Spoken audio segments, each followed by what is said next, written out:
فاعوذ باللہ من الشیطان الرجیم بسم اللہ الرحمن الرحیم انما یخشی اللہ من عبادہ العلماء صدق اللہ العظیم العلماء ورثۃ الانبیاء او کما قال علیہ الصلاۃ والسلام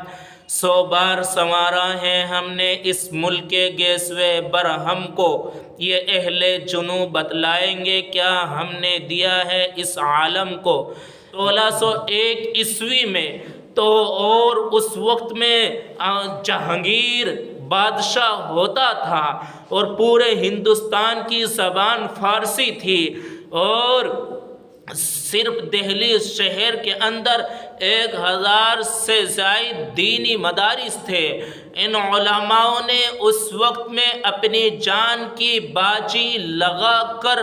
اپنے جان کو مال کو قربان کر کے اس سرزمین سے، اس عزیز وطن سے، اس کی مٹی سے محبت کے لیے اپنی جان کی قربانی پیش کر دی، مگر اس سے اس ہندوستان کو اپنے ہاتھ سے نہیں جانے دیا۔ 1608 عیسوی میں برطانیہ سے واسکو ڈی گاما کے ذریعے ممبئی کے ساحل پر اترتا ہے۔ اس کے کنارے پر طیارہ حکومت وقت سے درخواست کرتا ہے کہ ہم ہندوستان کی تجارت کو مستحکم کرنے کے لیے آئے ہیں،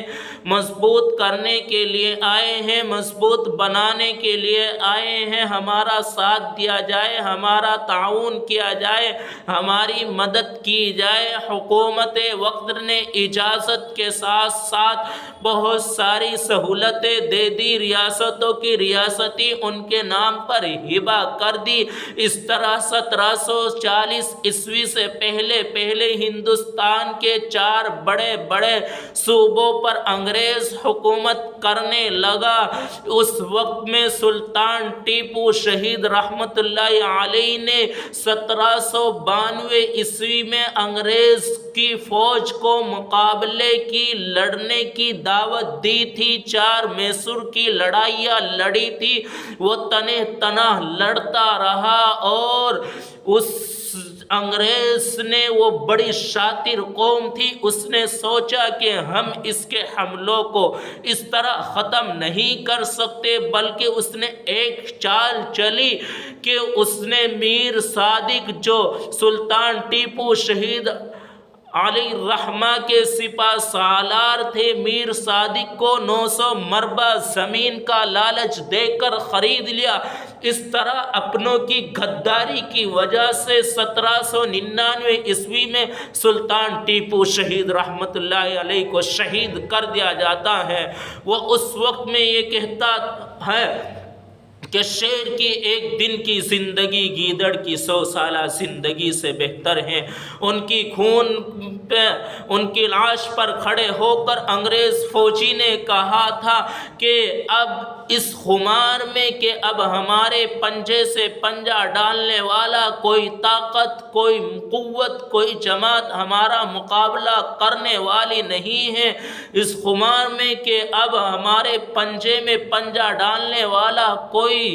شخص نہیں ہے۔ 1803 عیسوی میں انگریز نے دہلی میں یہ اعلان کیا تھا، میرے بھائیوں کے خلق خدا کی، ملک بادشاہ کا، آج سے حکم ہمارا ہے، حکومت ہماری ہے۔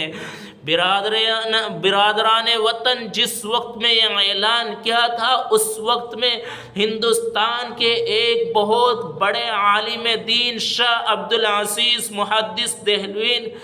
دہلی میں یہ اعلان کیا تھا کہ آج ہمارا ملک غلام ہو گیا ہے، اس ملک کو آزاد کرانے کے لیے جہاد کرنا ہر مسلمان کا فرض ہے۔ یہ وہ اعلان تھا، اور ایسا اعلان تھا، اور ایسے وقت میں اعلان تھا کہ اس عالم دین کے علاوہ کوئی مائی کا لال ہندوستان میں ایسا نہیں تھا جو اپنی زبان سے آزادی وطن کے لیے ایسٹ انڈیا انڈیا کمپنی کے مقابلے میں اپنی زبان سے آزادی وطن کے لیے اپنے نعرہ کو بلند کر سکتا ہوں، اس اعلان، اس آواز کا ان کو بہت زیادہ بدلہ بھی ملا۔ ان کو بڑی تکلیف برداشت کرنی پڑی، ان کو زہر دے دیا گیا، ان کی جائیداد کو قرق کر لیا گیا، ان کی زہر کی وجہ سے آنکھوں کی بینائی جاتی رہی، مگر اس مرد مومن نے بڑی سے بڑی تکلیف کو سہا، جو موقف اختیار کیا تھا اس سے ایک انچ بھی پیچھے نہ ہٹا۔ ان تمام سخت ترین حالات میں مولانا نے 2 آدمی اپنی وفات سے پہلے تیار کر دیے، حضرت سید احمد شہید بریلوی، دوسرے حضرت شاہ اسماعیل شہید رحمۃ اللہ علیہ۔ ان دونوں حضرات نے جہاں تک ہو سکتا تھا دورہ کیا اور یہ عہد لیا مسلمانوں سے کہ ہندوستان کی آزادی کے لیے اپنی جان کو قربان کر دیں گے۔